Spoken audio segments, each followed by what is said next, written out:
help women learn how their body works so they can actually stand up in difficult situations for what they believe is right. You know, one of the things that gets in the way of a lot of women is this feeling that their body is holding them back from doing the things that they want to do. And their body is holding them back either because of pain or illness, or it's holding them back because it feels so heavy and stressed that it can hardly move. Maybe your body's holding you back by a nervous stomach, like I had for a long time. Your body can feel like it's your worst enemy. And because of that, our biggest challenge isn't that we don't know what's right, or we don't want to do what's right, or we don't do the thing that is meant for us to do. It's because we ourselves, some part of ourselves, is still needing some love and support. So when you start thinking about trauma, and you start thinking about relationships and narcissist relationships, you have to look first and foremost at all the different things which are affecting the situation. Because you know, if you could be a better person, you know, if you could be someone that could stand up to bullies and chase them away and get what you wanted all the time, then you wouldn't feel so conflicted inside of yourself. You wouldn't feel maybe so scared or anxious or angry the way that we do when we've been through really hard situations. So it's important to start getting beyond ourselves, beyond us thinking that we're the cause of everything going on around us, and instead recognize there's a lot more going on. It isn't just our reaction inside of ourselves. It isn't just because today we said the wrong thing or we didn't think fast enough. There's actually an underlying flow underneath existence, underneath reality, and even in your relationships, even in your toxic, difficult, painful relationships, there's a flow. And when you start to realize, when you start to tap into what that flow is of what's going on around you, then you are able to reassure the scared part of you that keeps you held back. You're able to reassure that part of you. And with that reassurance, it gets love, it gets care, and you can start to really step up into the world like you're meant to. So one of the things I pay attention to is astrology. For the longest time, you know, astrology, like for me, like for everybody, was something neat that you read in the newspaper, and maybe it applied and maybe it didn't. Things started to change when I started to meet more psychics. I've got a storefront that's a women's center. It's a women's center in my therapy center. And before the pandemic, we would do events and classes. And one of the more popular things was when we would have a psychic come, and the psychic would do a salon. And it was really dynamic. I was surprised. And because of that, because I started to open up my mind to that there was more going on in the world than just, you know, my blinders. Because of that, I started to get to know a few more psychics, and they started to say things which, you know, were just in alignment, just seemed to fit me perfectly. So before the year started, one of my clients was an astrologer, and she was a really great astrologer. And she'd been doing it for a long time, and she loved it. She was the sort of person that was choosing her next job based on the astrological location charts for where she was going. For everyone she would meet, she would find out their birthday and read their chart to find out a little bit more about them. And I thought, wow, that's really interesting and fun.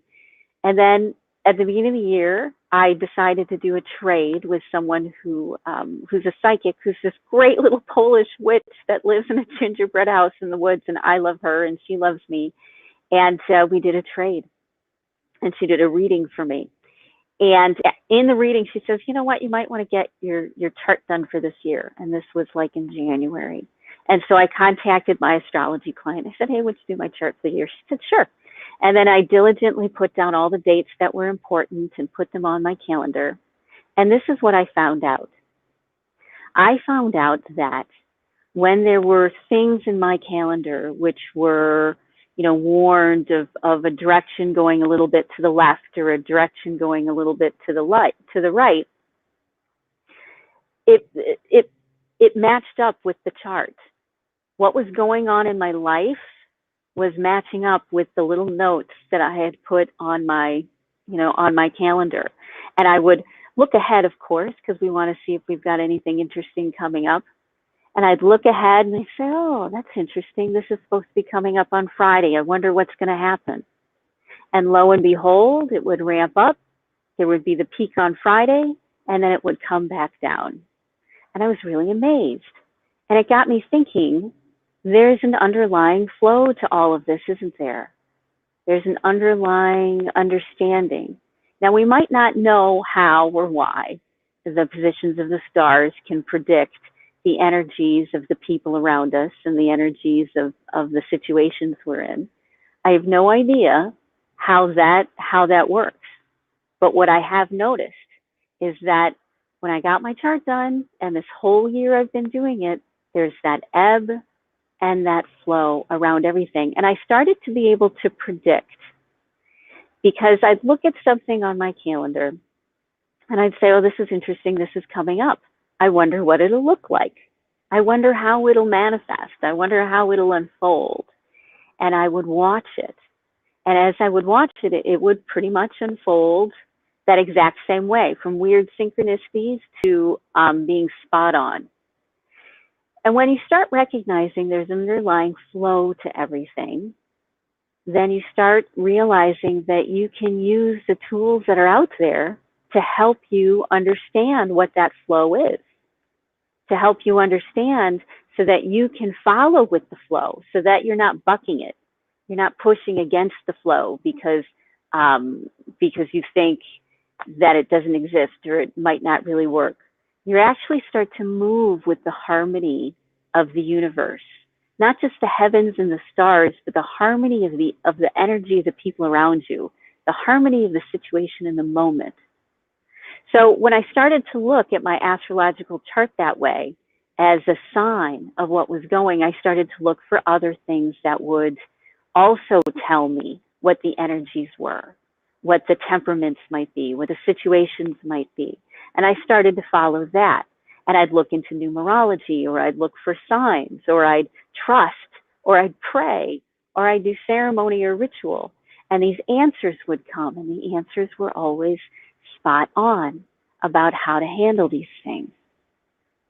When we start to recognize we're part of something way bigger than ourselves, we're part of an ecosystem, we're part of a big system that includes everything that exists. If you think that somehow you can buck everything that exists, you have a pretty big ego. It's much easier to start looking for what the flow is. And let me tell you a secret about brains and brainwave entrainment. Okay, you've all heard the stories of the clocks, the pendulum clocks in the study they did. And after a while, all the pendulum clocks would get into entrainment. They would all, move at the same time.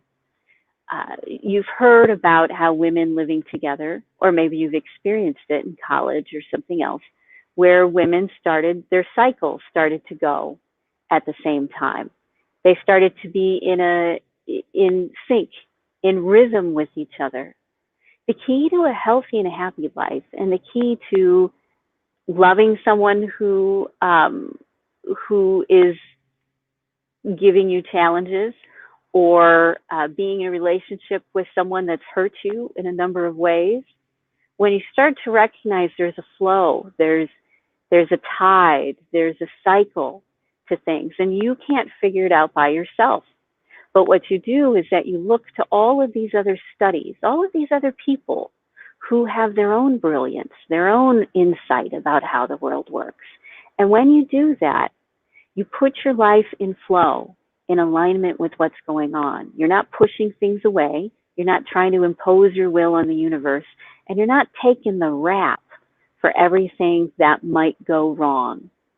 You're not taking the blame and being trapped in that feeling of, this is all my fault. What did I do? How can I fix this? Because when we're in a difficult emotional relationship, what happens is our body goes inside, it contracts, and it thinks about the self. It thinks about me. How am I going to survive this? How am I going to get out of this alive? How am I going to figure this out? Me, me, me. And that's a form of being narcissistic as well. Fear, a reaction to fear, makes us more narcissistic. So if you're feeling fearful and alone and disconnected, that's not true. That's the lie. Because the truth is there are signs and symbols everywhere. And when you get yourself back to a good place, when you make yourself the priority to get into a good space, by going for a walk, by climbing a tree, by petting, a dog, by going to the spa. When you do those things first instead of last, you get a handle on what's going on and you're able to see the signs because your view isn't so deeply on yourself. Your view is on what's happening around you and what the flow is.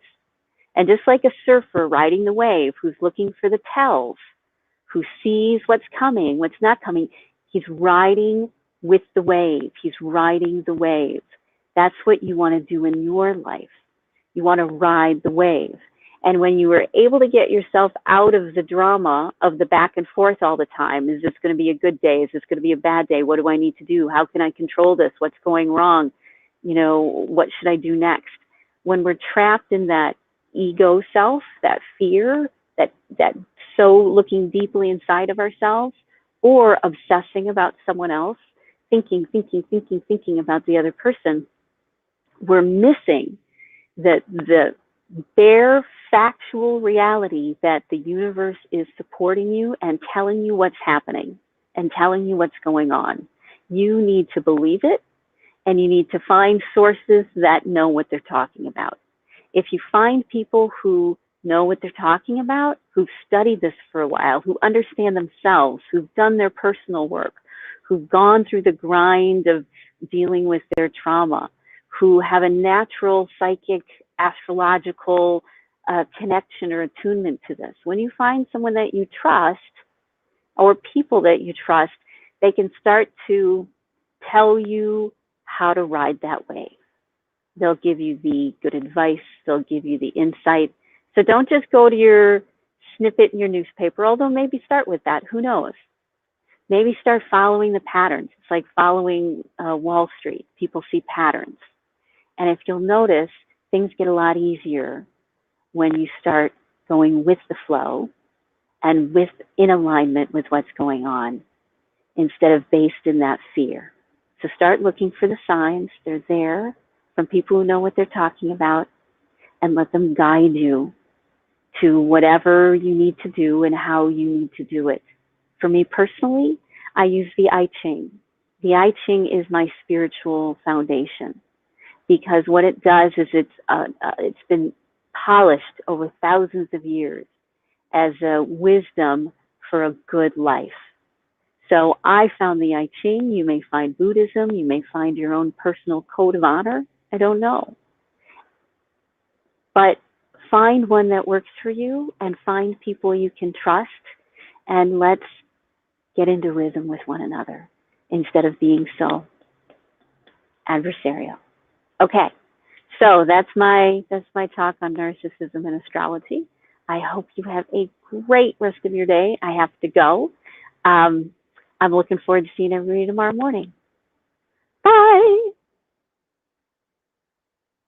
Oh, one more thing. If you like these videos, click like, because then you'll be able to follow them every day and get your little dose of happy reality. Okay? Bye.